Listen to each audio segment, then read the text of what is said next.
ప్రపంచ దేశాలను ఇప్పుడు రేడియేషన్ భయం వణికిస్తోంది. ఇరాన్లో అణు కేంద్రాలపై జరిగిన దాడుల నేపథ్యంలో అక్కడ యురేనియం లీక్ అయ్యే ప్రమాదం ఉందంటూ వస్తూ ఉన్న వార్తలు కలకలం రేపుతున్నాయి. అంతర్జాతీయ అణుశక్తి సంస్థ సైతం ఈ పరిణామాలపై తీవ్ర ఆందోళన వ్యక్తం చేసింది. ఒకవేళ రేడియేషన్ గనక బయటకు వస్తే అది కేవలం ఇరాన్కే పరిమితం కాకుండా పొరుగు దేశాలపై కూడా తీవ్ర ప్రభావం చూపే అవకాశం ఉంది. దీనిపై మరిన్ని వివరాలు ఇప్పుడు చూద్దాం. ఇరాన్లోని అత్యంత కీలకమైన నటాంజ్ అణు ప్లాంట్ లక్ష్యంగా జరిగిన దాడులు ఇప్పుడు పెను ప్రమాదాన్ని సూచిస్తున్నాయి. అణు ఇంధనాన్ని శుద్ధి చేసే ఈ కేంద్రం వద్ద భారీ ఎత్తున యురేనియం నిల్వలు ఉన్నాయి.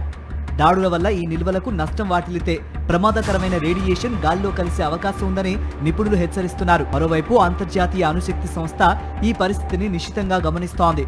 రేడియేషన్ లీక్ అయ్యే ముప్పును కొట్టి పారేయలేవని సంస్థ చీఫ్ రాఫెల్ గ్రాస్పీ స్పష్టం చేశారు.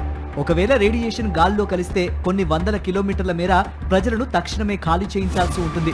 ఇది మానవ ప్రాణాలకే కాకుండా పర్యావరణానికి కూడా తీరని నష్టం కలిగిస్తుంది.